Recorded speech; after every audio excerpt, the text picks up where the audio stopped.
Mais uma vez aqui estamos na casa do Senhor. Eu quero convidar você a se colocar de pé nesse momento. Nós vamos estar louvando, adorando ao Senhor. E eu quero crer nessa noite que não precisou e não precisa, né, você vir à casa de Deus para ter motivos para adorá-lo. Porque durante esse dia foram vários inúmeros motivos que Ele nos proporcionou para que a gente pudesse adorá-lo. Aleluia! E quando a gente entra na casa de Deus, o que Deus nos proporciona vai muito além daquilo que a gente espera vir e receber.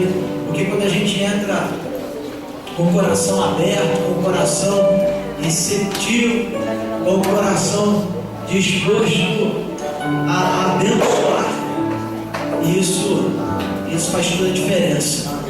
Porque a palavra lançada sobre a vida de Abraão foi muito interessante.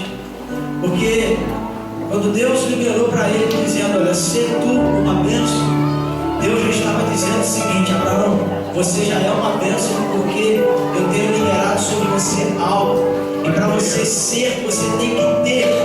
Então, quando Ele liberou essa palavra sobre a vida de Abraão, Ele estava dizendo: você já é uma bênção. Então, você que entrou aqui na casa de Deus nessa noite, antes de você ser abençoado, você já traz consigo a bênção do Senhor. Amém? Então, você traz consigo essa bênção. Abençoe quantas pessoas você puder, liberando sobre ela uma palavra de vida, uma palavra de bênção, uma palavra de vitória. Aleluia! Glória a Deus! Abençoe, igreja, abençoe. Abençoe nessa noite vidas, pessoas, famílias. Aleluia! Entre guerra espiritual e batalha espiritual não existe nada maior e melhor do que poder declarar não sobre as nossas inimigos que já estão derrotados no nome de Jesus, mas declarar sobre o povo a bênção de Deus. Aleluia! Você pode dar um forte aplauso ao Senhor. Aleluia!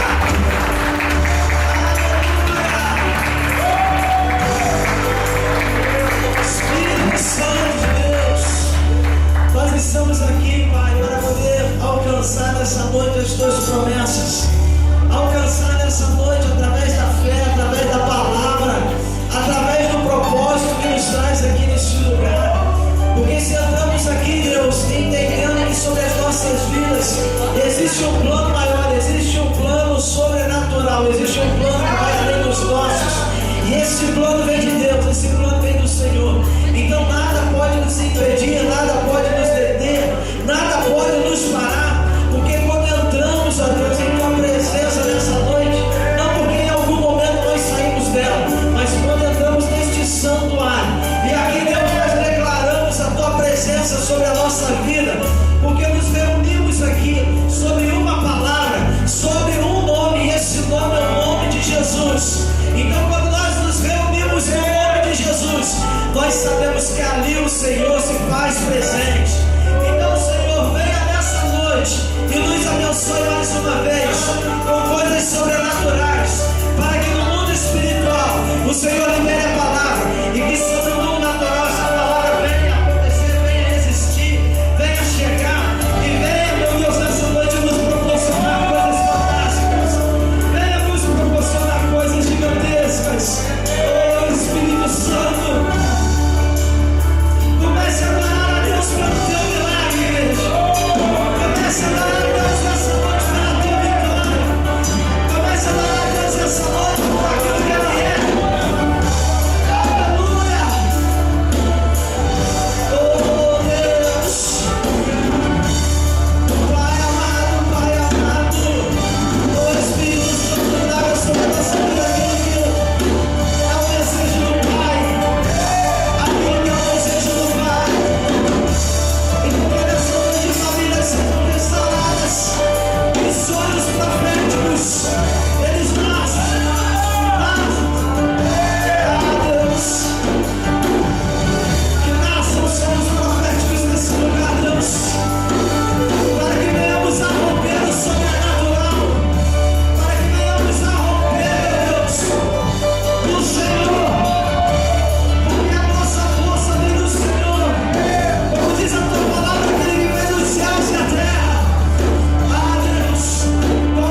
Aleluia. Aleluia.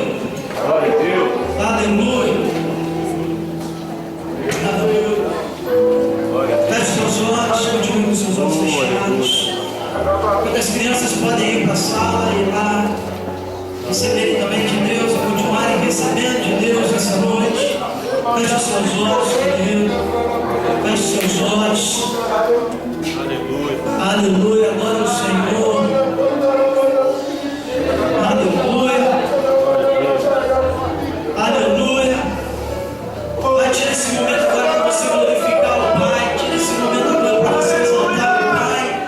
Tira esse momento agora para você dizer para Ele palavras que você talvez não tenha dito até agora, porque até este exato momento você abriu sua boca para entoar os louvores, mas aquelas palavras que estão guardadas lá dentro do seu coração, essas palavras que talvez você ainda não tenha oportunidade de liberar hoje nessa noite em direção aos céus, em direção ao trono.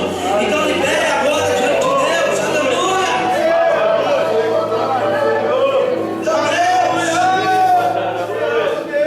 Deu paz.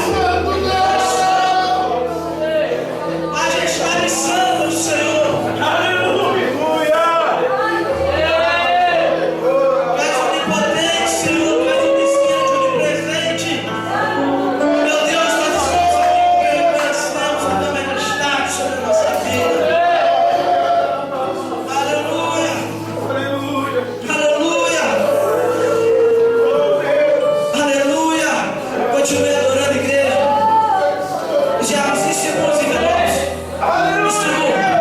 Porque nesse momento onde nós vamos ofertar, onde nós vamos adorar ao Senhor, onde nós vamos honrar ao Senhor, Deus tem liberado essa palavra sobre o meu coração nesse exato momento, porque você vai ofertar hoje e nós vamos orar para que Deus venha restituir aquilo que na sua vida tenha por algum momento faltado ou que eu tinha terminado, porque nessa noite Deus ele tem restituição na nossa vida, mas em todas as áreas aqui, inclusive a área financeira também, querido, porque uma área é restritamente espiritual.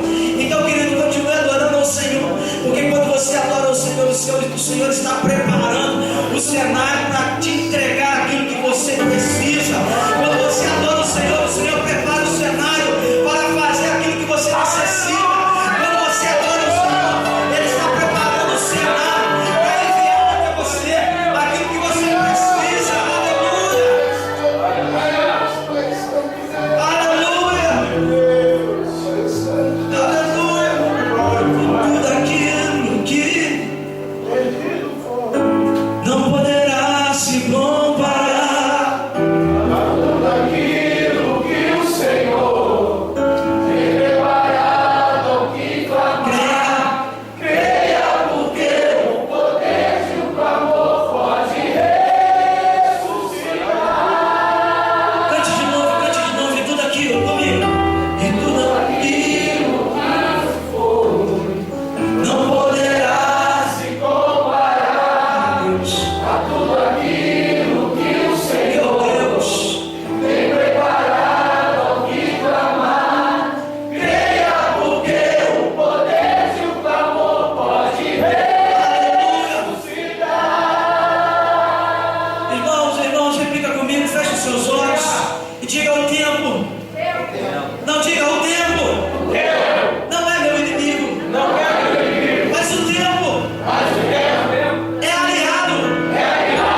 Se tratando de um momento como esse, são coisas materiais.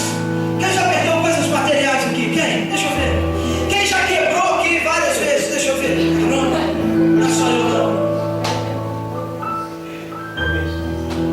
Só que quando Deus faz algo sobre a nossa vida, Ele faz sobrenatural. Porque quando Deus Ele permite algumas quedas, Ele está dizendo para a gente, só que naquele momento a gente não consegue entender, porque a nossa visão está tão preocupada diante do nosso obstáculo, diante da nossa queda, que Deus Ele está nos preparando para coisas maiores. Se hoje você está andando, é porque um dia quando você era criança, quando você era menino, você cansou de tropeçar, você cansou de cair, mas foi nos tropeços, foi nas quedas que você aprendeu a caminhar. Então deixa eu falar um negócio para você nessa noite. Talvez na sua vida material muitas foram as quedas, mas é Deus preparando você para desfrutar algo tremendo nesse tempo aqui, querido. Não importa aquilo que lá atrás foi roubado, não importa que lá atrás Satanás possa terminar da sua vida, da sua família, da sua casa, mas eu sei que aquilo que Deus tem pra gente é maior e muito maior daquilo que a gente já viveu antigo.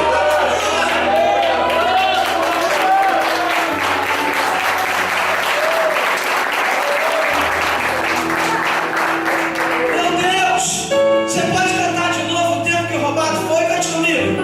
O tempo que roubado foi não poderá se comparar a tudo aquilo que o Senhor tem preparado ao que clamar.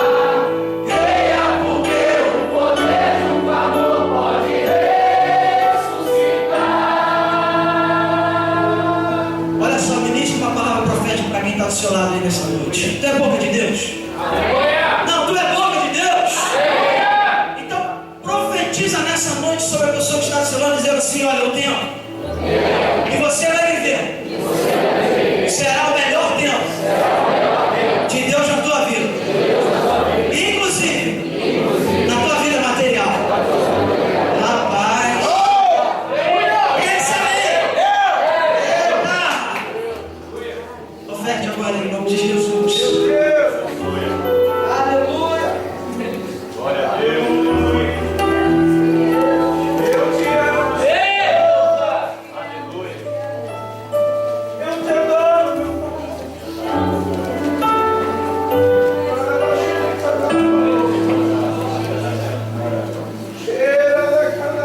Meu Deus, o tempo que roubado foi Não poderá se comparar a tudo aquilo que o Senhor tem preparado ao que clamar. Creia, porque o poder de um clamor pode ressuscitar. Ah, meu Deus. Cante restitui nessa noite comigo, cante. Restitui. Eu quero de volta o que é meu. Sara a nossa vida material, Senhor. Pois teu azeite me Coloca teu azeite sobre a nossa vida, porque nós cremos, Jesus. O Senhor tem nos chamado para abençoar a tua casa.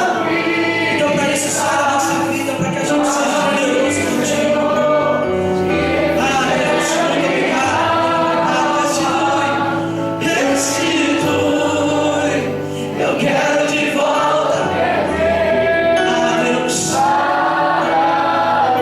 Que essas ofertas, que esses dízimos, Senhor, sejam dízimos e ofertas que honram ao Senhor. Multiplique-nos, abençoe, Senhor, a tua igreja, a tua casa, no nome santo de Jesus. Nós oramos, Senhor, por cada um que ofertou nessa noite, por cada um que dizimou nesse lugar. Aqueles, meu Deus, que não puderam fazer, como nós temos cantado, sara, meu Deus, a vida material, para que haja prosperidade, para que haja sustento e que recebam a bênção do Senhor. No nome de Jesus, Pai, nós oramos, pedimos a Ti nesse momento também, para que nos abençoe agora, meu Deus, através da Tua palavra, que iremos ministrar nesse lugar. No Teu nome, Jesus, nós oramos. Abra, meu Pai, o nosso entendimento, abra, Senhor, os nossos ouvidos, para a gente vivenciar e desfrutar tudo aquilo que o Senhor tem para a nossa vida nesse lugar ainda, nessa noite. No nome de Jesus, te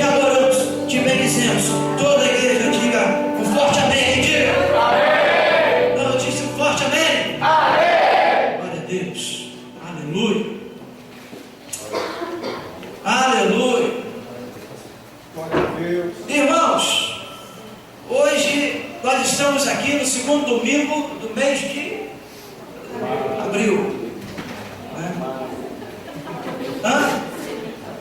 Aniversário da Camila, hoje, maravilha, 18 aninhos.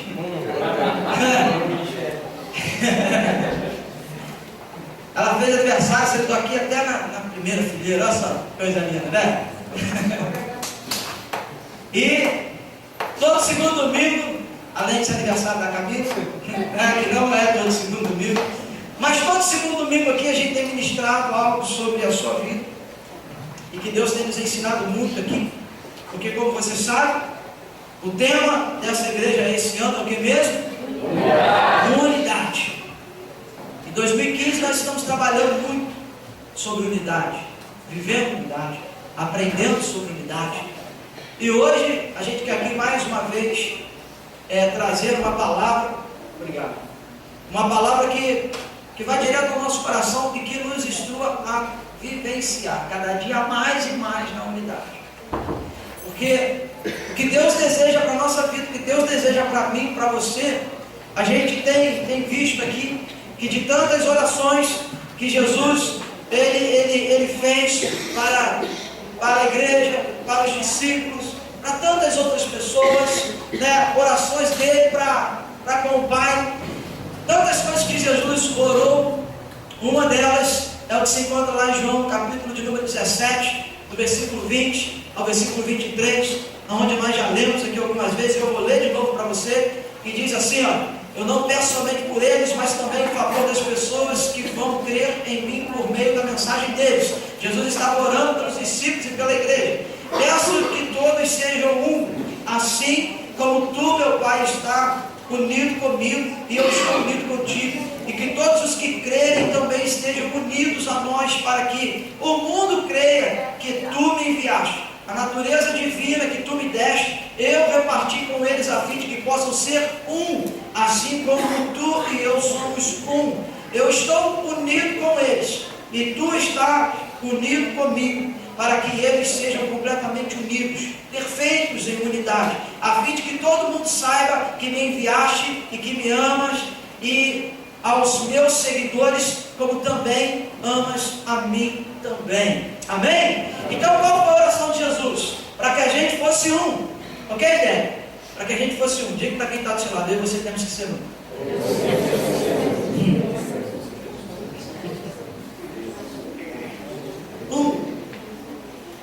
Unidade. E dessa vez, desse segundo domingo, dessa quarta ministração sobre unidade, Deus ele me levou a uma passagem muito conhecida, talvez da maioria das pessoas aqui, mas o Espírito Santo me levou a uma passagem interessante, onde nós temos várias aplicações sobre unidade, e as quais a gente quer aplicar hoje aqui sobre a tua vida.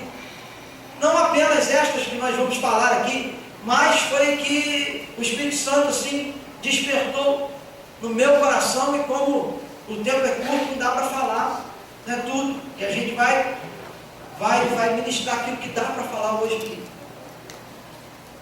E o que a gente vai falar hoje aqui? O que a gente acabou de orar e pedir a Deus foi para que Deus ele nos desse conquistas espirituais, conquistas materiais. E nós sabemos que existem conquistas que nós vamos alcançar, que serão por nosso esforço, com a nossa força, com a nossa habilidade, com a nossa disposição, mas, acima de tudo, a vontade de Deus sobre a nossa vida. E coisas que a gente vai buscar, que Deus, o plano dele, está exclusivamente sobre a nossa vida. Mas existem outras coisas que nós vamos buscar, e estas coisas só serão alcançadas, nós só iremos alcançar, se a gente viver debaixo de um plano chamado unidade. Porque existem conquistas que só virão se nós vivermos unidos. Então Deus, ele através da sua ação divina, quando ele olha para a gente, quando ele olha para cada um de nós e nos vê como igreja, a intenção dele, a vontade dele é nos abençoar. Mas não é simplesmente porque a gente deseja ser abençoado, abençoado, mas sim porque a bondade de Deus ela é soberana, a vontade de Deus em nos abençoar, o favor de Deus sobre a nossa vida é soberano, e Deus então nos faz conquistar coisas que humanamente a gente não conseguiria conquistar. Deus nos faz desfrutar de coisas que humanamente a gente não conseguiria desfrutar. Então quando Deus ele dos céus ele olha para a nossa vida e nos vê em unidade, Deus ele nos olha como conquistadores, amém? Amém. Então fala para esse Pedro Álvares Cabral que está aí do seu lado, tá bom? Diz para ele assim, olha, Deus te fez um conquistador. Deus te fez um conquistador.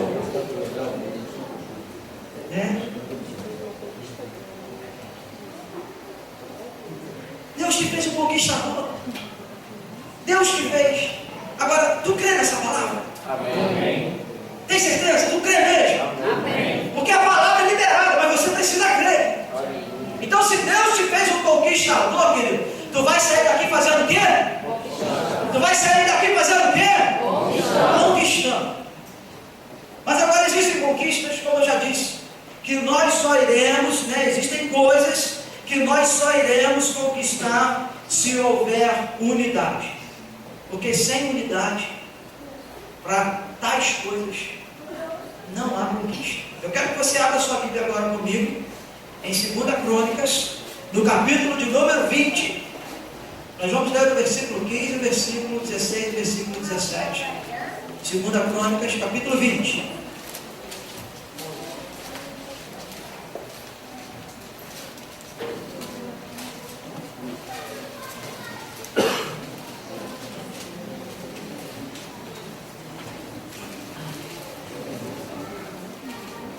Segunda Crônicas, capítulo 20, versículo 15, 16 e 17. Todo mundo encontrou? Amém? Quem não encontrou, fala, pastor, me espera aí. Deixa eu ver. Tá todo mundo afiado, rapaz. Crônicas fica antes de Nárnia.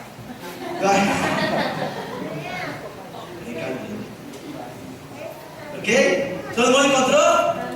Amém? Se tem alguém a pé ao seu lado, o que você vai fazer? Dá carona. Então vamos lá. Jaziel disse: quem foi esse homem com esse nome lindo, maravilhoso? Um levita. Ok? Povo de Judá, moradores de Jerusalém e rei Josafá, prestem atenção e escutem isso que o Senhor Deus diz. Não se assustem e não fiquem com medo deste enorme exército, pois a batalha não é contra vocês, mas contra mim. Amanhã vocês os atacarão, e quando eles vierem pela subida de Giz, vocês se encontrarão com eles no fim do vale que dá para o deserto de Jeruel. Quando os encontrarem, vocês não precisarão lutar.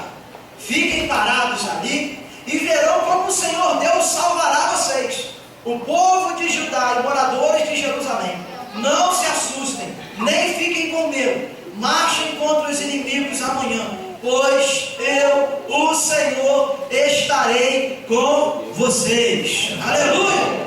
Glória a Deus. Então, irmãos, vamos entender. Você não fecha na Bíblia não, deixa abertinho aí, porque a gente vai ler algumas coisas mais nesse capítulo aí. Bem, a palavra diz que o rei e todo Israel, eles estavam envolvidos em um grande problema. Porque, como a gente acabou aqui de ler, tinha um enorme exército vindo sobre eles. Era muita gente, era um negócio grandioso, era uma potência.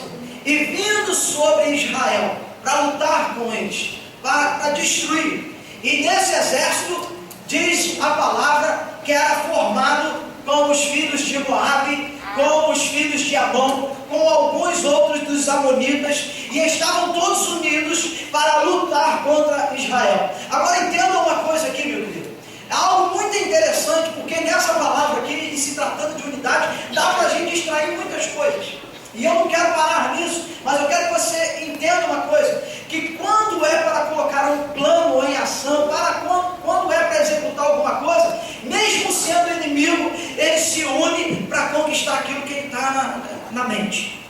Então olha só, quem que se juntou aqui, como eu acabei de declarar?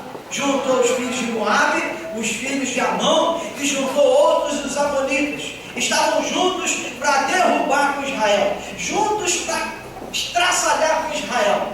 E isso era inimigo. Então o que eu quero que você se atenha nessa noite aqui, rapidamente sobre isso aqui. Que mesmo o inimigo, ele trabalha na unidade para destruir a igreja, para destruir você, para destruir a tua família. Então a gente começa a entender que nós como igreja, se nós não vivemos em unidade, nós estamos pior do que o inimigo. Porque o inimigo ele se junta, ele se une e trabalha em unidade para destruir a igreja. Então eu e você, nós temos então que estar cada vez mais e mais unidos. Amém? Amém. Bom, então vamos lá. O que a gente aprende com isso aqui? Quem são os filhos de Moab? Quem são os filhos de Amon? Quem são os amonitas? Quem são estes em nossa vida? Pô, pastor, eu não conheço ninguém com esse nome. Eu não conheço ninguém. Não com estes nomes, mas com outros nomes que simbolizam grandes problemas na nossa vida. E o que a gente aprende com isso? Que os problemas, eles não vêm um após o outro. O problema vem tudo na mesma hora. Você já teve essa impressão? Quem já teve essa impressão? Deixa eu dizer um negócio para você. Isso não é impressão, isso é realidade. Hã? Isso não é impressão, isso é uma realidade. Sabe quando você está lá e vivendo tranquilamente e de repente é o dente que quebra, é o marido que briga com a mulher, é o cara que vai sair de carro brigado de casa com a esposa e bate com o carro, e quando ele chega em casa ele vai fazer um furo na parede para fazer sei lá o que, furo o cano d'água. Ele fala, não é possível, tem que exorcizar isso aqui, chama o pastor. Não! Os problemas, eles não vêm um após o outro. Os problemas, eles vêm juntos para derrubar a nossa vida. Então, ministro para quem está do seu lado, diga o seguinte assim, olha, problema não vem em prestação. Problema é igual parente em churrasco. Chega todo mundo junto. É na mesma hora, gente. Você está em casa, mulher, vamos fazer um churrasco aqui. Eu não sei porque, parece que o Espírito Santo revela. Você vai fazer um churrasco em casa, meu irmão. Você pode comprar 5, 10 quilos de carne, que os parentes vêm. E os problemas é assim. Eles chegam tudo junto, chega tudo na mesma hora. E vem com uma coisa interessante. E que coisa interessante? Ele vem para arrebentar. Então deixa eu falar um negócio para você. A gente aprende e a gente sabe que se o diabo ele puder ajudar coisas para nos derrubar, ele vai fazer. Quanto mais ele se unir para destruir a minha, você, a nossa família, a igreja, ele vai fazer. Mas diante de um grande problema, de um enorme problema, ou diante de 3 grandes problemas, como a gente viu aqui na palavra, o rei o rei ele toma algumas atitudes, algumas medidas que fizeram toda a diferença e que fez com que o resultado final fosse um resultado de bênção sobre a nação de Israel. Então o que a gente aprende? Que olha, por mais problemas que se juntam sobre a nossa vida e que venham ao mesmo tempo e venham tentar nos derrubar, nós precisamos tomar as medidas certas para que os problemas não nos destruam em nome de Jesus. Então aqui, meu irmão, eu quero chamar a tua atenção aqui, porque temos um grande problema em nossa vida, na nossa frente. E esses problemas, como já diz, eles vêm para tentar nos vencer. Agora, quem se dá por vencido? Eu não me dou por vencido. Você se dá por vencido? Hã? Sim ou não? Você está com um problema na família. Eu estou pensando em desistir do meu casamento. Estou pensando em largar essa tranqueira dessa mulher. Estou pensando em largar essa porcaria desse homem. Você vai desistir? Não pode. A palavra que não te julgue. Ele fala na você. Vou repetir, tá? A gente volta a fita e corta aí para ficar bonito, tá bom? Olha só, você tem um troço na tranqueira da mulher, você tem uma porcaria do marido e você vai desistir desse negócio? Não!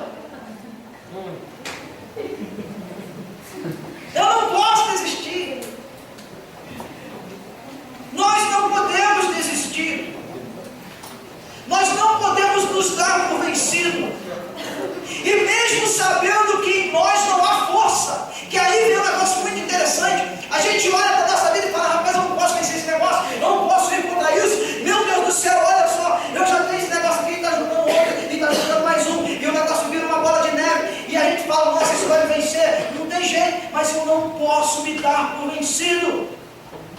Isso traz uma grande verdade. Porque diante de um grande problema, requer também grandes medidas. Grandes problemas. A palavra diz: se te mostrares fraco no dia da angústia, o que diz lá? Pequena será a tua força. Então o que essa palavra revela, gente? Se o problema está desse tamanho, a minha força tem que ser de que tamanho? Por quê? Porque, rapaz, eu posso estar lá embaixo, mas eu vou cair batendo, sabe?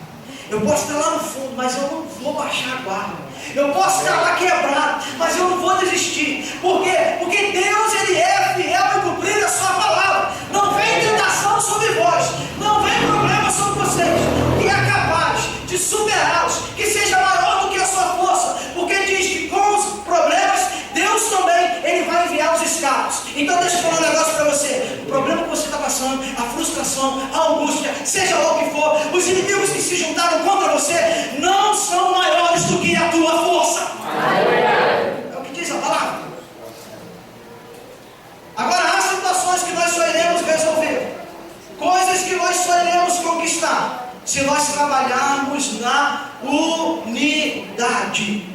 unidade. E como eu disse, Josafá tomou algumas medidas aqui, e eu quero falar sobre 5 nessa noite aqui. A primeira medida que Josafá, ele tomou, está lá no versículo 3 do capítulo 20. Você fica com a sua Bíblia aberta aí, que nós vamos ler bastante. E diz assim, Josafá, ou Josafá, em algumas Bíblias, ok?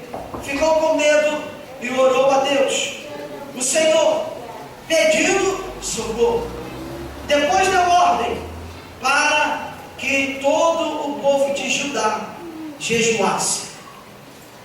Primeira coisa que Josafá fez, a primeira medida que ele tomou, ele envolveu o povo.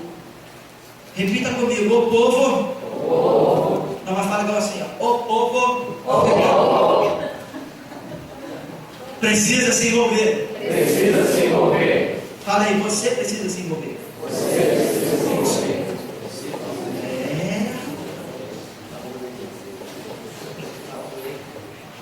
O ponto marcante aqui não foi o medo de Josafá. Não foi. Mas sim a atitude que ele teve depois de sentir medo.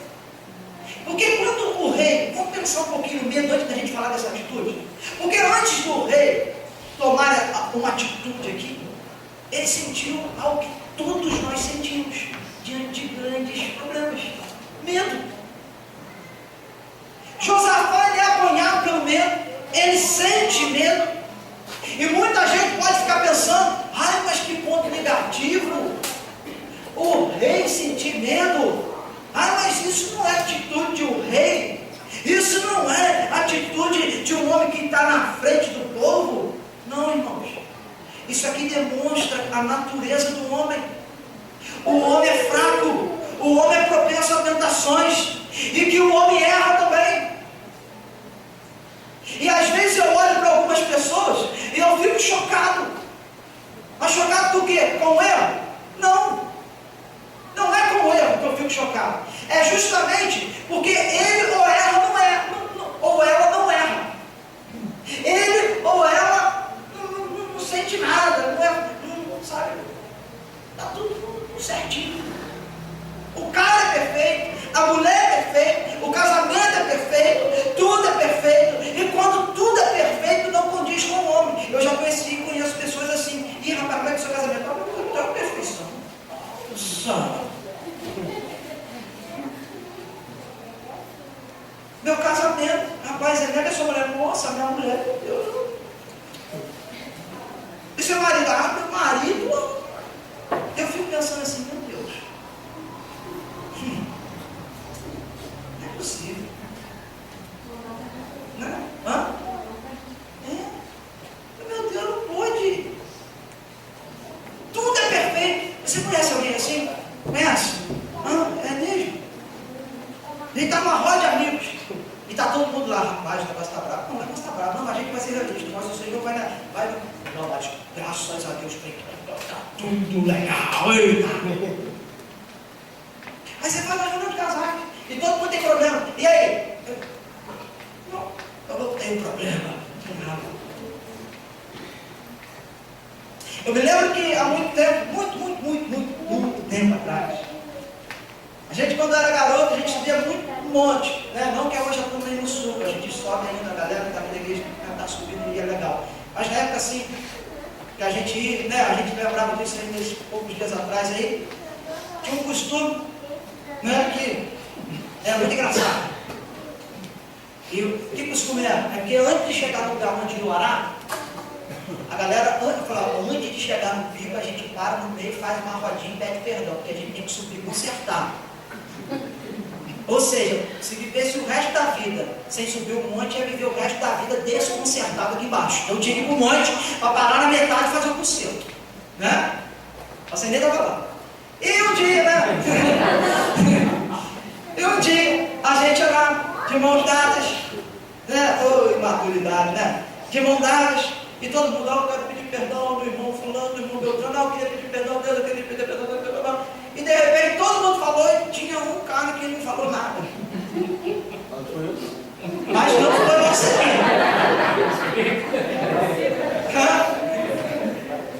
Aí ficou aquele silêncio. Aí você sabe, né? Aleluia!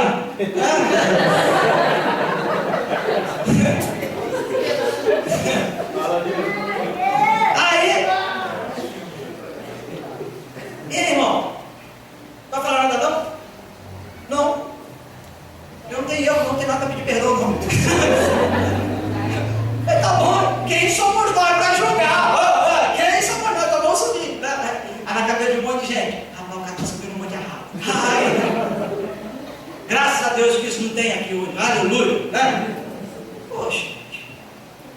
Mas a gente olha para pessoas e é uma perfeição. Ao ponto da gente pensar, rapaz, será que isso aqui é o quê? É um anjo? Eu não sei. Porque perfeição só existe no céu. Então o que eu aprendo aqui com Josafá e quando a palavra diz que ele sente medo? Eu não posso ter medo, gente, de dizer que eu não sou perfeito. Eu sei que tinha um monte de gente achando que eu era perfeito. Não posso. Eu não posso ter medo de dizer para vocês que o meu casamento não é perfeito. Eu não posso ter medo de dizer para vocês que a minha família não é perfeita.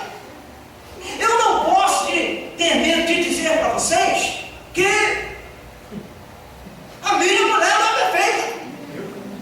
Mas eu, comparado a ela, que desgraça.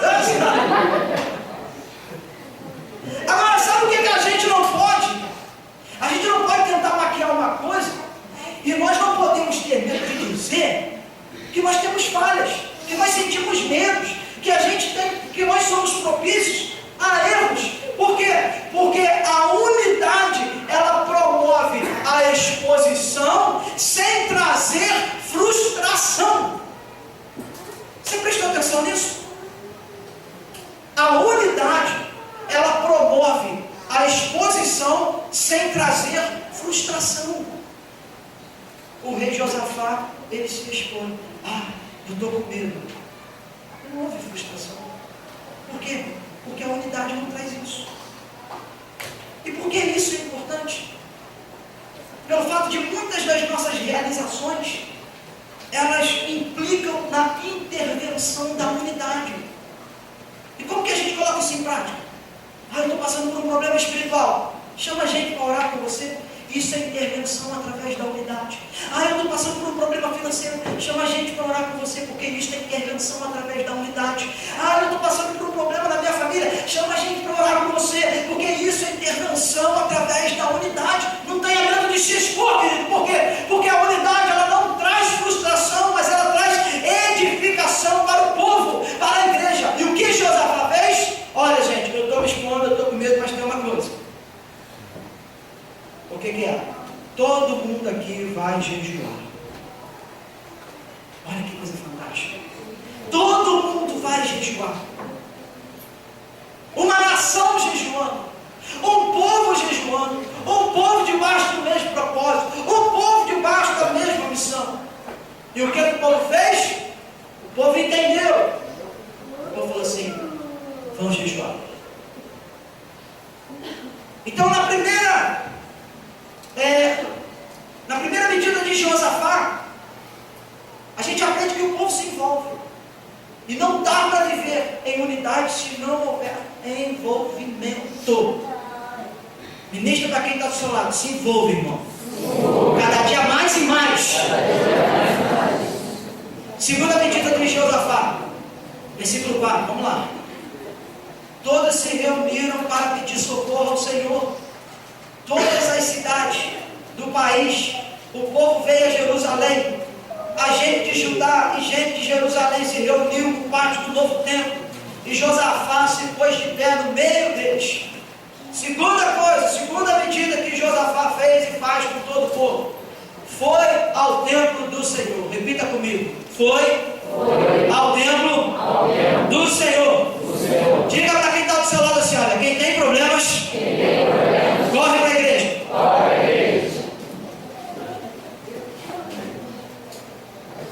Vamos pensar um pouquinho? Aí está com problema. Não foi no quinto hoje. Brigou com seu marido? Traz para cá. Bota a faca no pescoço dele. Não, brincando, tá? Ameaça. Ó, se tu não for comigo para a igreja, eu vou chegar lá e vou botar tudo de pastor. Aí vem, gente. Ué. Você não vai comigo? Não estou afim. Ah, é? Então tá bom. Então, ó, chega a morder. Não, tá bom. Tá bom. Vou com rapaz. Agora o que a gente faz? Tem problema? A gente não corre para a igreja. A gente fica em casa. E fica em casa porque, cara, eu sinto pegar fogo. A gente já fica em casa assim. Eu sou se ela falar para mim. Se ela falar para mim. Se ela falar, aí eu vou falar. Aí por ela não falar, que a gente irrita mais ainda. Ai, essa mulher não fala, essa mulher não fala. Hã? Quando a gente tem um problema, o que nós aprendemos pela palavra? Que quando Israel estava com problema, eles foram o problema. Agora, fala para mim, seja bem sincero contigo mesmo. Quando você tem um problema, o que é que você faz, irmão? Eu corro para debaixo da sala da mãe. Tem gente que corre. Quando a gente tem um problema, quando a gente tem inimigos, a gente precisa aprender, irmãos, que as nossas guerras são travadas lá fora, sim, mas é aqui dentro que a gente se reúne para se preparar para as guerras lá de fora. Então, quem que tem soldado perdendo guerra lá fora? Porque o lugar de treinamento que é aqui dentro, ao invés de treinar, ao invés de se preparar, ele fica em casa. E em casa tu vai perder todos, irmão. O povo estava com um problema. E o que eles fizeram? Vão correr para a igreja, vão correr para o templo, vão para lá. Então o que a gente aprende com isso? Que a gente quer ser abençoado lá fora, mas o que falta é o princípio da unidade aqui dentro. A gente quer ser abençoado lá fora, mas aqui dentro quero para a gente viver cada dia mais e mais unidos, entrelaçados. Isso às vezes falta.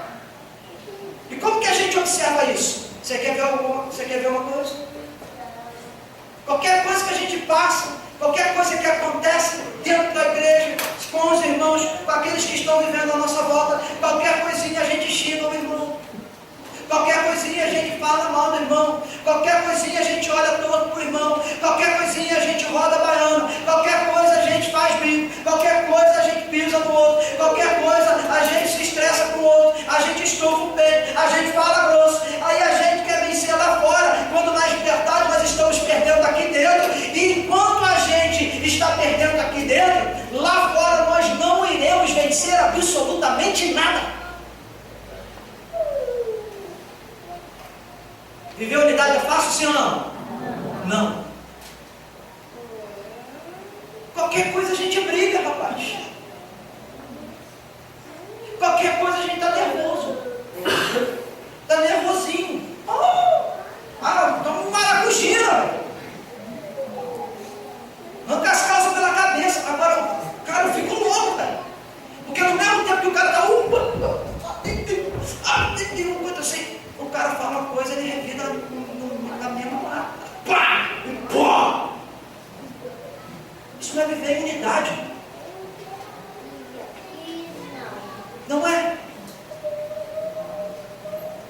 Isso não é viver em unidade.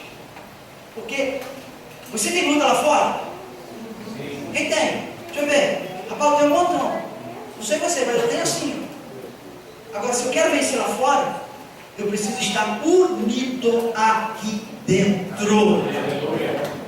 Amém? Amém. Terceira coisa, versículo 6. Leia comigo e olha só, preste atenção. Terceira medida de Josafá. Isso aqui é lindo. Isso aqui vai ser rapidinho, mas é interessantíssimo. Isso aqui porque traz um aprendizado tremendo. E orou assim: ó Senhor Deus dos nossos antepassados, Tu és o Deus dos céus e governas todas as nações do mundo. Tu és forte e poderoso e ninguém pode resistir ao Teu poder. Tu és o nosso Deus. Expulsaste os moradores desta terra diante do Teu povo de Israel e deste a terra deles para nós, os descendentes de Abraão, Teu amigo.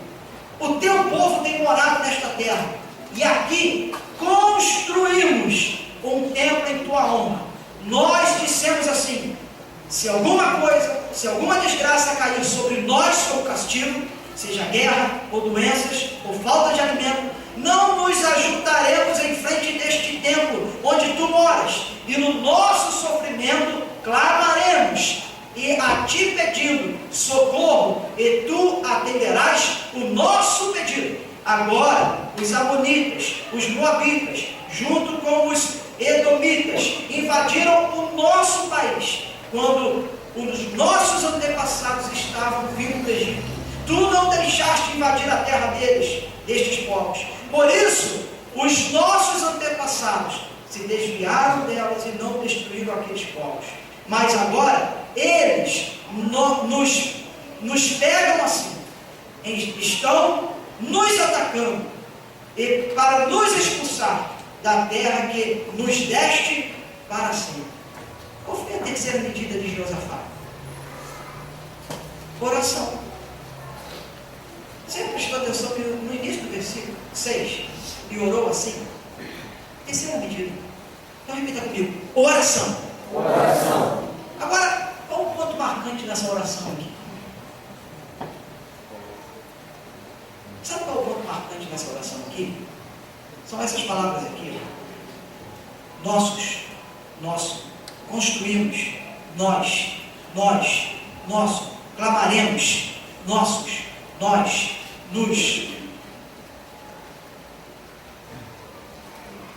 Sabe que coisa interessante eu vejo aqui? Diz para quem está do seu lado o seguinte, assim, olha: quem vive em unidade, está presente em tudo. Está presente em tudo. Agora bateu doendo, gente. Agora bateu doendo. Quem vive em unidade está presente em tudo. Olha a oração do rei Josafá. Nós construímos, fizemos, oramos. Aí eu vivo em unidade com a igreja. Cadê você na oração? Aí eu vivo em unidade com a igreja. Cadê você na obra? Aí eu vivo em unidade com a igreja. Cadê você nos eventos? Eu vivo em unidade com a igreja. Cadê você? A gente pensa que quando a gente pensa, vai falar sobre unidade, ai, Deus vai trazer uma palavra que vai fazer com que a gente, olha só, meu Deus do céu, conquista e tal, legal, Deus ele abençoe, é verdade. Mas você acha que Deus também não vem, não fala, nos corrige? Cadê você? Então o que eu quero trazer para a nossa vida aqui? Não diga nós quando você não está incluído. Não diga. Não diga nós quando você não faz. Não diga nós quando você realmente, se você não estiver vivendo em unidade. É a mesma coisa, sabe? Hoje de manhã aqui teve teve a célula dos adolescentes e fizeram uma surpresa para Camila, né, Camila? E glória a Deus que a surpresa estendeu lá para a obra. Porque a comida que sobrou aqui levaram tudo para lá. Rapaz, foi um negócio. Gente, teve morango na obra hoje. Morango, maçã, uva, goiaba, bolo, suco de manga. Foi um negócio de louco. Eu vou ver se no mês que vem você faz aniversário de novo. Agora você imagina, aí eu estou pegando aqui, aí eu falo assim, gente, hoje nós estávamos aqui de manhã na comemoração do aniversário da Camila. O que vocês iam pensar de mim, quem veio? Hã? Vai falar, gente, não é pecado não. É o quê? Mas me tiram nomes. E o que o rei Josafá mostra aqui? Que quem vive unidade está presente. Eu não estou falando para você morar na igreja, eu não estou falando para você estar 24 horas na igreja, mas eu estou falando para você que se existem eventos na igreja, se existem coisas na igreja, se a igreja está envolvida em projetos, em planos, você precisa arrumar um tempo na sua vida para fazer parte também destes projetos e desses planos, porque só assim nós iremos viver em unidade, porque não basta apenas falar, nós precisamos também viver e fazer. É o que Josafá mostrou aqui. Quarto ponto marcante. Eu sei que não dá para dar um glória a Deus numa parada dessa aqui. Fica tranquilo. Quarto ponto marcante, quarta medida de Josafá, versículo 12. O nosso Deus, ó nosso Deus, castiga essa gente, pois não somos bastante fortes para resistir a esse enorme exército que está avançando contra nós. Não sabemos o que fazer e olhamos para ti pedindo socorro. Quarta coisa que Josafá fez, quarta medida, reconheceu sua fragilidade. Repita comigo, reconheceu sua fragilidade. Olha só, gente, tem gente que morre, mas não dá o braço a torcer, rapaz. Eu não peço favor a ninguém. Não pede favor a ninguém. Eu não peço desculpas a ninguém. Eu não peço desculpas a ninguém. Eu não preciso de ninguém. O cara que nasceu errado, o cara que nasceu na ilha, no sul do Atlântico. Porque quem vive sozinho, já é um ditado popular, é uma ilha. Eu não preciso de ninguém. Não, irmãos. Ninguém é tão forte que não precise do outro. Ninguém é tão autossuficiente. Não. Nós precisamos de ajuda. Eu preciso de ajuda. Você acha que o pastor uma fortaleza? Não, meu irmão. Eu estou acabado. Você sabe disso? Aquela obra está me esgotando. E eu estou feliz da vida. Amém para você.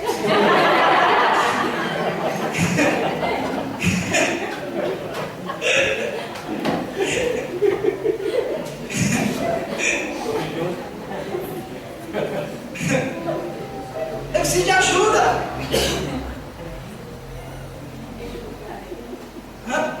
Pois é. Não, mas a gente brinca assim. Até Edson. Até Edson. Preciso de ajuda. Mas a gente tem muitas pessoas que se acham uma fortaleza. Não precisa compartilhar nada. Não precisa compartilhar nada. Nada. Não preciso tomar uma segunda opinião. Não precisa. Alguém ia comprar um carro. É o primeiro carro que vem lá e compra. Aí ele compra um carro batido, amassado, todo lascado, motor fundido. Sem motor. Sem motor. Aí dá moda. Foi Deus que me deu. Não, fala sério.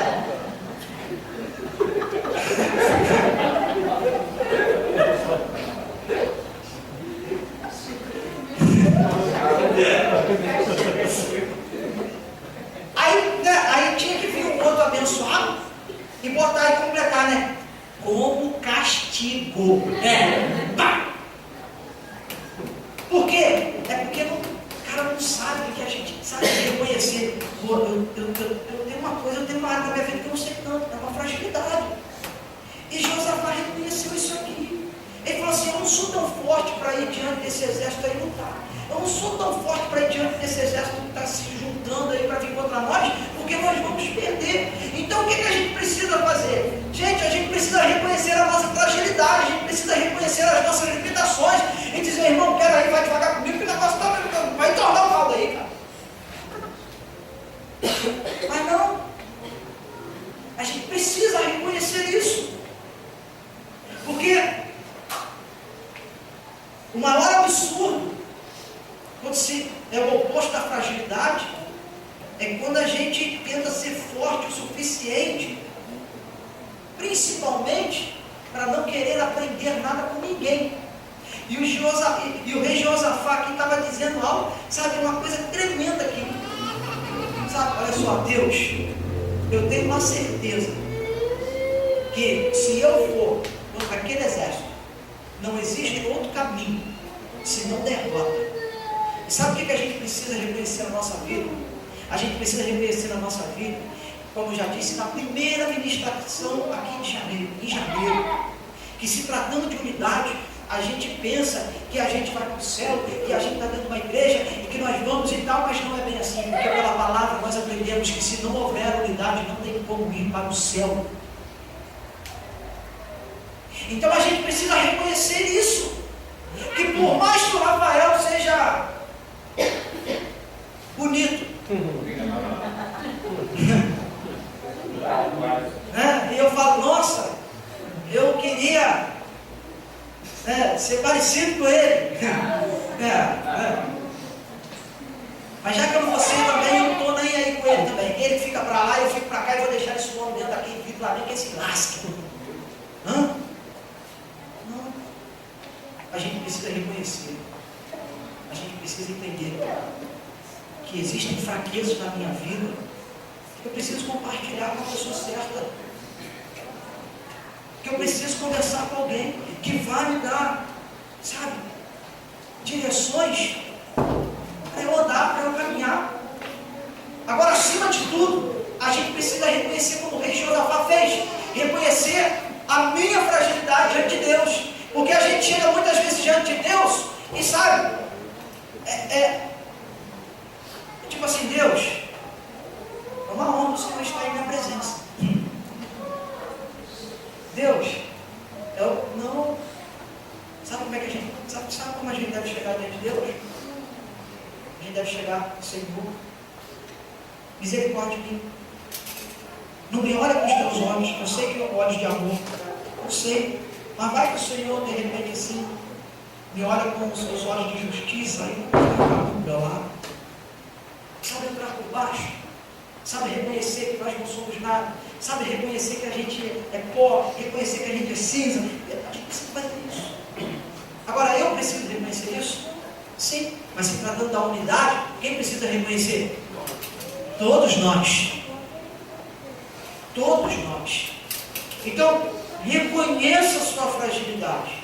Por quê? Porque Deus é poderoso para te abençoar e me abençoar, irmão. Quinta medida de Josafá, versículo 12. Ainda fala aqui, ó.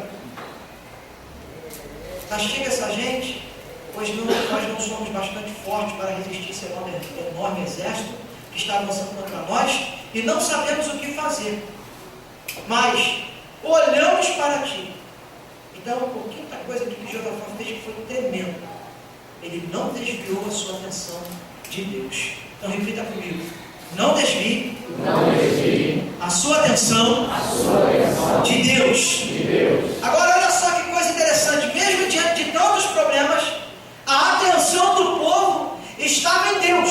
Os olhos estavam fixos em Deus. Então, entendendo que a unidade não tem espaço para olhar cada um para o lado. Não dá espaço. Você já imaginou? Se a gente aqui, a gente está pregando unidade, legal. Aí a gente olha cada um para um lado. Como que se chama isso? É vesguice. Não. Que coisa linda, gente. Que coisa linda. Os nossos olhos estão postos em ti. Nós olhamos para ti. Rapaz, uma igreja que vive unidade, todo mundo olha para um lugar só. Todo mundo está olhando para um objetivo. Todo mundo está olhando para uma direção. Todo mundo está olhando para só um lugar. Sabe, a gente precisa entender que se eu olho para um lugar, se você olha para outro lugar, se o outro irmão olha para outro lugar, o outro olha para a esquerda, o outro olha para a direita, o outro olha para cima, o outro olha para baixo, meu irmão, está faltando unidade, aonde não olhar. E o que o rei Josafá diz aqui? Olha, nós estamos olhando para a mesma direção. É o que o rei diz. Agora, o que os problemas fazem? Aí é muito interessante. Porque falando de unidade, o que os problemas fazem? Eles nos atacam individualmente em determinadas áreas da nossa vida para dividir coletivamente a igreja. Como que a gente entende isso? A gente está aqui no processo espiritual. Amém? Olha, mas todos nós aqui temos problemas diferentes lá fora. Um tem um problema em casa, o outro tem um problema no emprego, o outro tem problema com dinheiro, o outro tem problema com mulher, o outro tem problema com homem, a outra tem problema com homem. Então todo mundo tem um problema diferente, todo mundo. E os problemas, eles nos atacam de formas diferentes lá fora para dividir a unidade dentro da igreja. E é sempre assim, ó. Menor o negócio lá. Aí ele arrebenta aqui dentro. Aí a gente chega aqui, sabe? Não fala com ninguém, não cumprimenta ninguém. Por quê? Porque os problemas nos atacam individualmente em determinadas áreas da nossa vida para dividir a coletividade da igreja. Então nós passamos por um problema sentimental. Aí, aonde que vem isso? Desviamos os olhos do Senhor. A gente passa por um problema material. Desviamos os olhos do Senhor. Passa por um problema na família. Desviamos os olhos do Senhor. Passa por um problema físico. Desviamos os olhos do Senhor. Passa por um problema pessoal. Desviamos os olhos do Senhor. E quando nós desviamos os olhos do Senhor, a unidade dentro da igreja, ela sofre as consequências. Diga para esse irmão que está do seu lado o seguinte, assim, olha, os seus lindos olhos, nossa, já recebeu um elogio aí, hein? Olha, os seus lindos olhos é a janela da unidade. Os olhos é a janela da alma. O que é a janela da alma? Está aqui na palavra, é a janela da unidade. Os nossos olhos estão postos em ti. Então, meu irmão, para onde você tem que olhar? Do Senhor. Fala para quem está do seu lado, olha para o Senhor. Fala, para de olhar para mim. Fala, para de olhar para mim. Fala, olha para o Senhor. Para de olhar para o teu vizinho. Olha para o Senhor. Quem está entendendo aí? Deixa eu ver. Mas o diabo nos ataca em áreas diferentes lá fora. Por quê? Porque ele sabe que ele está atacando lá, ele pode tirar a nossa visão do Senhor. E quando ele tira a nossa visão do Senhor, a unidade, ela é afetada. Então não tem a unidade não, irmão. Principalmente no olhar, nesse olhar tem que ser do Senhor. Então nós vemos aqui 5 pedidos. Josafá envolveu o povo, foi ao templo, orou, reconheceu a fragilidade e não desviou a sua atenção de Deus. Aí devido a essas 5 medidas tomadas aqui, sabe, Deus, ele decidiu fazer algo, honrando a fé, honrando a atitude, a humildade, honrando a unidade do rei e de todo o povo. E por quê? Você já aprendeu isso. Por que Deus resolveu abençoar? Porque a nossa ação é a unidade e a reação de Deus é abençoar. Então a nossa ação, unidade, a reação de Deus, abençoar. Então, meu irmão, quando a gente se coloca nesse propósito, a gente começa a entender uma coisa. Quem está vivendo unidade aí? Deixa eu ver. Unidade mesmo, você está em unidade? Se você está em unidade, meu irmão, lança essa palavra profética para quem está do seu lado e fala assim, olha, quando Deus decide, podem espernear. O diabo pode não gostar. Mas quando Deus decide, em te honrar, ninguém pode te parar.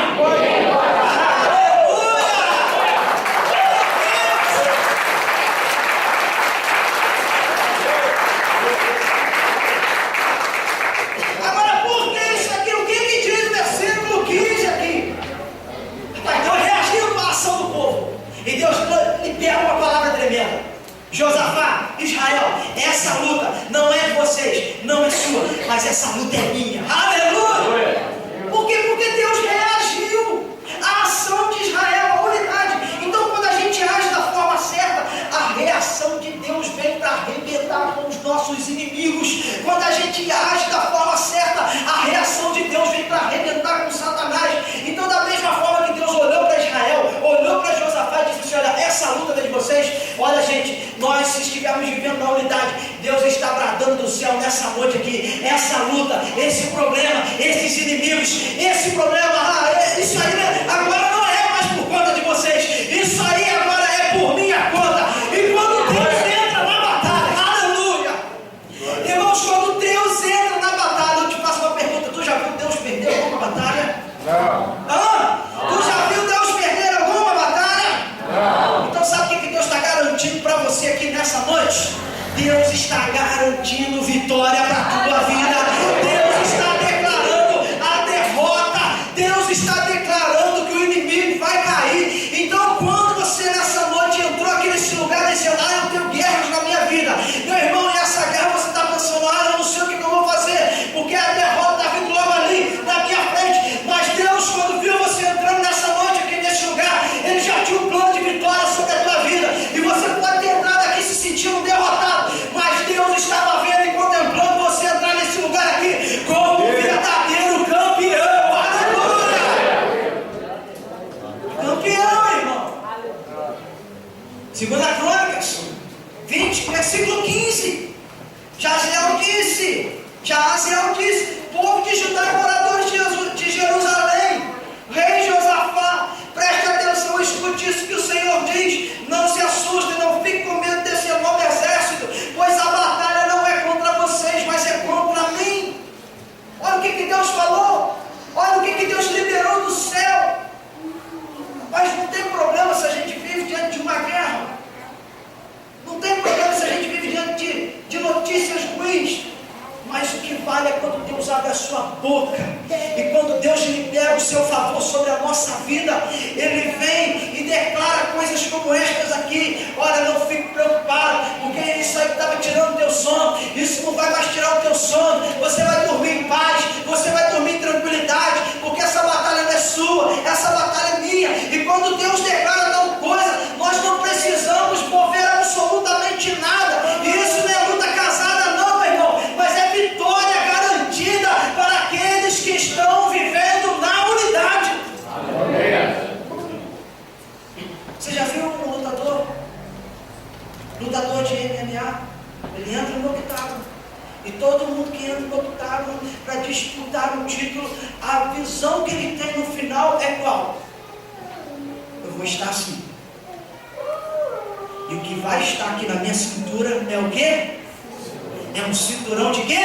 Campeão. Então, ministra para quem está do seu lado e fala o seguinte: olha, boca profética nessa noite, irmão. Olha só, diz para quem está do seu lado: na tua cintura, tem um cinturão, de campeão. Então, levanta as suas mãos assim e dê um aplauso ao Senhor. Aplauso de campeão.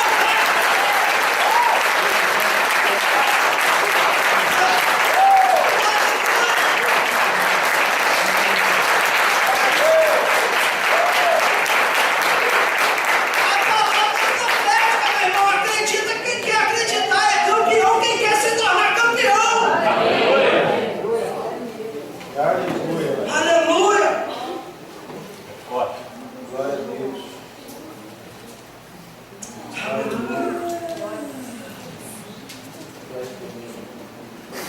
Agora que coisa grandiosa. Já estou terminando.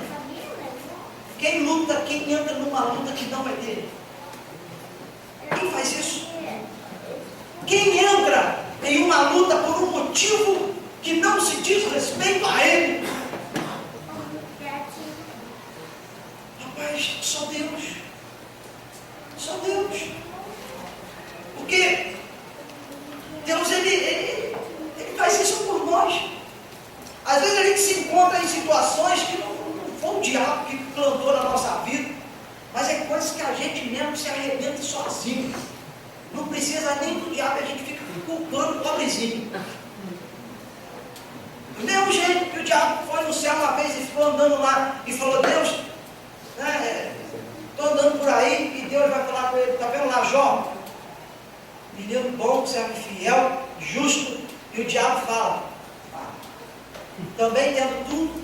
Eu fico imaginando que de vez em quando também o diabo volta no céu para dar um rolezinho, e ele fala, Deus, eu vim aqui, o que é?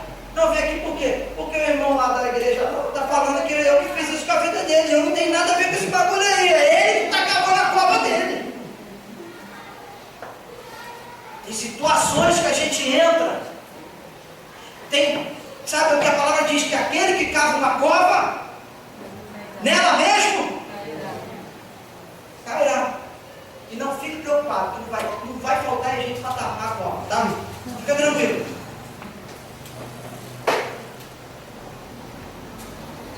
Agora, Deus é misericordioso, porque só Deus, aleluia, é só Deus para entrar em guerras que não são diretamente contra Ele, mas são diretamente contra nós.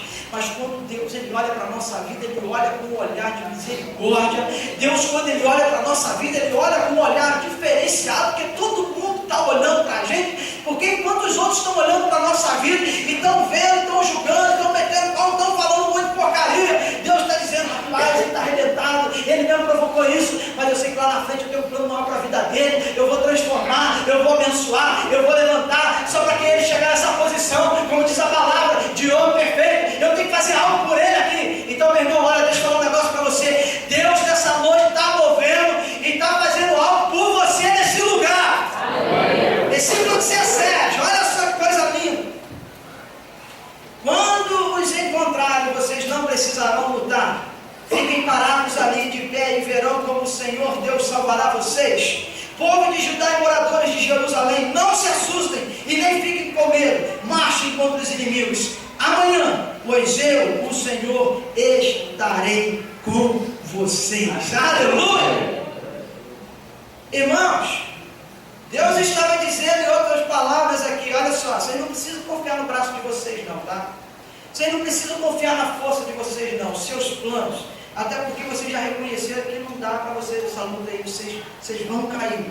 Agora o versículo 17 é tremendo, porque Deus fala, olha, vocês não precisam fazer nada.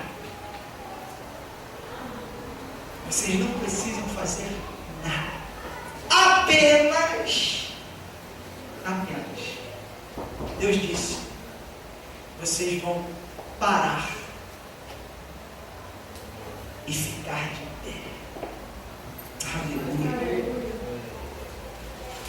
Irmãos, Deus ele pode, sabe o que eu vejo aqui? Deus ele pode lutar nas nossas lutas. Ele pode tomar estas guerras passar.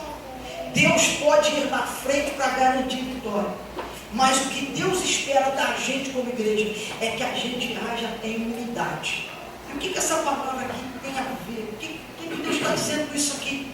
Que na unidade a gente faz a mesma coisa. Então quando Deus falou assim, vocês precisam parar e ficar de pé. Então quando Deus libera uma palavra, o que nós precisamos fazer? A mesma coisa. E a gente deve parar, e a gente deve ficar de pé. E você vai perguntar, e por que está de pé? O próprio versículo 17 responde isso. Verão como o Senhor Deus salvará vocês. Aleluia! Quem vai ver, irmãos? Quem vai ver? Nós. Agora, para ver, precisa estar parado e de pé. Você entendeu isso aqui? Quando em unidade a gente para e se põe de pé, a visão fica tapada. E o que Deus está ministrando com essa palavra aqui? Tu pode até estar dentro da igreja, mas se no momento que é para você ficar parado e de pé, tu ficar sentado, meu irmão, tu está com a visão tapada, tu não está na unidade.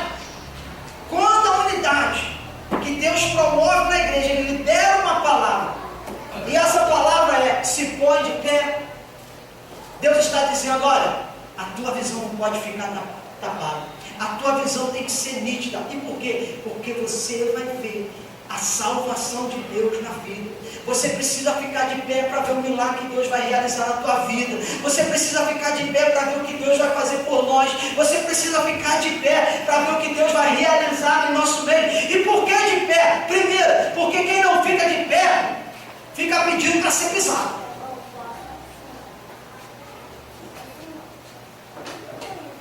Você já tentou sentar no meio de uma multidão, em pé? Já tentou? Irmãos, quem não fica de pé está pedindo para ser pisado.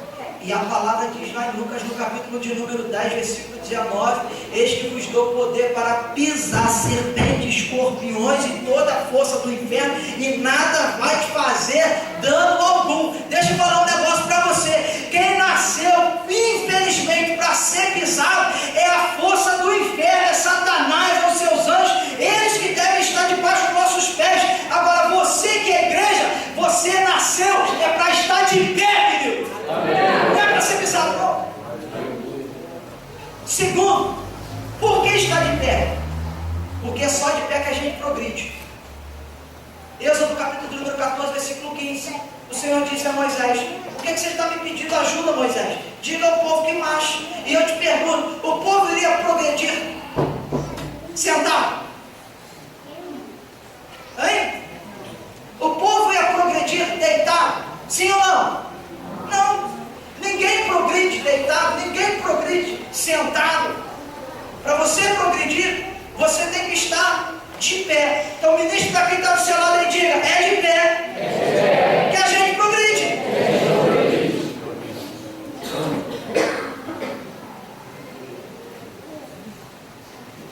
O que isso significa? Irmãos, se no reino tu não está produzindo nada, tu não está de pé. E para uma igreja viver em unidade, os membros que formam o corpo, cada um tem que progredir.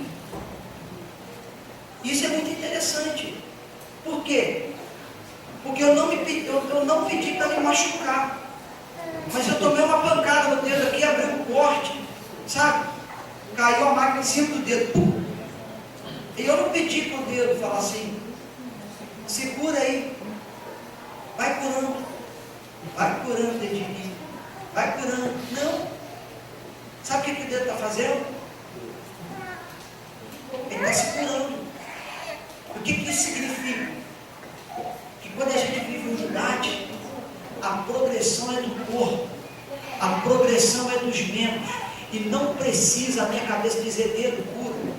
Não precisa dizer, não, meu irmão. Se a gente está em unidade, a gente trabalha para que o corpo esteja saudável. Então, meu irmão, quando Deus ele libera essa palavra sobre o povo aqui, Deus estava falando para ele assim: vocês querem ver a conquista? Se vocês querem ver a conquista, estejam de pé. Eu vou lutar por vocês, mas eu vou pelejar por vocês, eu vou pelejar por vocês, mas estejam de pé. Por quê? Porque é só de pé que se vê o milagre. Irmãos, rapaz, é só de pé que se vê o milagre. Lembra daquele pobre homem que ficava lá no tanque de Betesda? Rapaz, o homem estava lá há décadas, e o cara era aleijado, estava sentado, não andava, e todo mundo chegava lá e passava na frente dele, até que um dia Jesus chegou e colocou ele de... Então aquele que estava sentado vendo o milagre, agora ele estava de pé vendo os milagres que estavam acontecendo depois dele. Aleluia! Então, meu irmão, o que a palavra aqui diz para as nossas vidas? O que Deus está falando? Que a gente precisa se colocar de pé. Então não importa se você entrou caído, não importa se você entrou aqui, sabe, para baixo, não importa se você entrou aqui pensando em desistir, mas o que Deus libera sobre a tua vida nessa noite é que hoje você vai sair daqui de pé para ver milagres acontecerem na sua vida. Versículo 20 e 24. Logo que começaram a cantar, o Senhor Deus causou uma confusão entre os moabitas, os amonitas, os edomitas, e eles foram derrotados. Os amonitas e os moabitas atacaram os edomitas e os destruíram completamente. E depois os amonitas lutaram contra os moabitas e os dois lados também acabaram se destruindo. Quando o exército de Judá chegou a um lugar alto no deserto, eles viram o chão coberto de mortos e ninguém tinha escapado com vida. Aleluia! Para finalizar aqui, o que o Espírito Santo ministrava nessa tarde no meu coração, quando eu acabei de ler este versículo aqui, esses 3 versículos. E que é a palavra que eu quero liberar aqui, para você tomar posse dessa palavra, sabe, e você celebrar o Senhor. O que Deus ministrou, o que o Espírito Santo ministrou com essa palavra aqui, para eu concluir nessa noite aqui. Que Deus está decretando a morte dos seus problemas, estes problemas que se levantaram até o dia de hoje. Deus nessa noite está declarando, decretando a morte de cada